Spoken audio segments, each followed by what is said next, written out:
বেঙ্গালুরুর বিশেষ আদালত একটি নির্দেশ দিয়েছে, একেবারে কড়া নির্দেশ। কার বিরুদ্ধে? কেন্দ্রীয় অর্থমন্ত্রী নির্মলা সীতারামন, তার বিরুদ্ধে কড়া নির্দেশ। এফআইআর করা হোক নির্মলা সীতারামনের বিরুদ্ধে নির্দেশ বেঙ্গালুরুর বিশেষ আদালতের। কেন না, নির্বাচনী বন্ড মামলায় তদন্ত হোক। শুধু নির্মলা সীতারামন কেন, সঙ্গে আর যারা অভিযুক্ত রয়েছেন তাদের সবার বিরুদ্ধে তদন্ত হোক। তাদের মধ্যে একজন বিজেপি সর্বভারতীয় সভাপতি জগৎ প্রকাশ নাড্ডা, তার বিরুদ্ধেও তদন্ত হোক। মৈত্রেয়ী রয়েছেন আমার সঙ্গে, আরো বিস্তারিত বলতে পারবেন। মৈত্রেয়ী, একটি জনস্বার্থ মামলা ছিল, কি সেই মামলা, কোন মামলার প্রেক্ষিতে কি নির্দেশ এই বিশেষ আদালতের?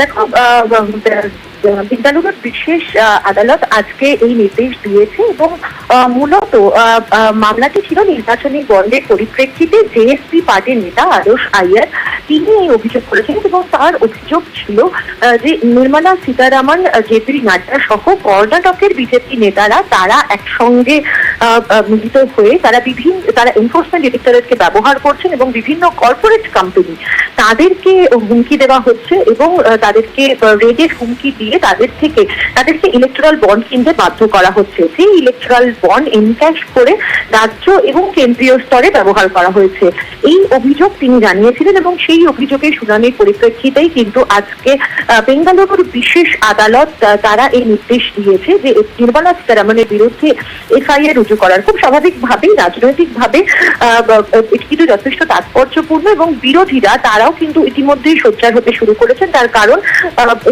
নির্বাচনের আগে, অর্থাৎ লোকসভা নির্বাচনের আগে আমরা দেখেছিলাম যে সর্বোচ্চ আদালতের সিদ্ধান্তে যথেষ্ট অস্বস্তিতে পড়েছিল বিজেপি এবং এবার নির্মলা সীতারামনের বিরুদ্ধে সরাসরি এফআইআর রুজু করার আদালতের এই নির্দেশ, সেটা খুব স্বাভাবিকভাবেই মৈত্রেয়ী, এই যে তদন্ত করতে হবে বলছে, তদন্তের জন্য এফআইআর এর নির্দেশ দিচ্ছে বিশেষ আদালত, সেক্ষেত্রে বিশেষ আদালতের পর্যবেক্ষণ কি? মানে এমন কিছু আইন বহির্ভূত ঘটনা ঘটেছে, এমন কিছু ঘটনা ঘটানো হয়েছে যা অপরাধের সমতুল বা যেটা অপরাধ বলেই মনে করছে, সেজন্যই তদন্ত করে দেখতে হবে আদৌ এই অপরাধ কারা কারা করেছেন বা তারা এই অপরাধের সঙ্গে কতটা যুক্ত, সেরকমই কিছু মনে করছে আদালত।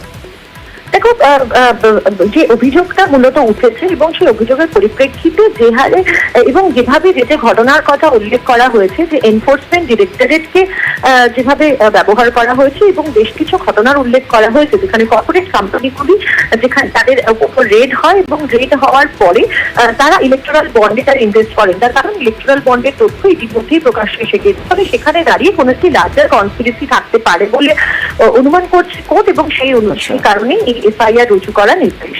ধন্যবাদ মৈত্রেয়ী। কেন্দ্রীয় অর্থমন্ত্রী নির্মলা সীতারামন এবং বিজেপির সর্বভারতীয় সভাপতি জগৎ প্রকাশ নাড্ডা, সঙ্গে আরো কয়েকজন রয়েছেন যাদের বিরুদ্ধে এফআইআর এর নির্দেশ, তদন্তের নির্দেশ বেঙ্গালুরুর বিশেষ আদালতের।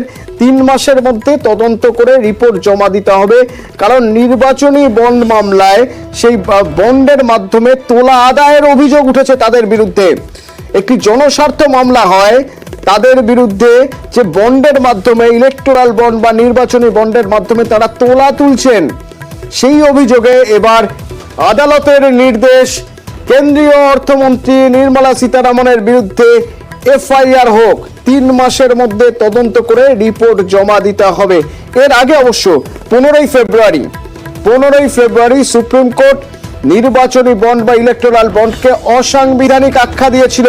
আর তারপর এবার বেঙ্গালুরুর বিশেষ আদালত এই বন্ডের মাধ্যমে তোলা আদায়ের অভিযোগে তদন্ত করতে বলছে বা তদন্ত করতে নির্দেশ দিচ্ছে কেন্দ্রীয় অর্থমন্ত্রীর বিরুদ্ধে।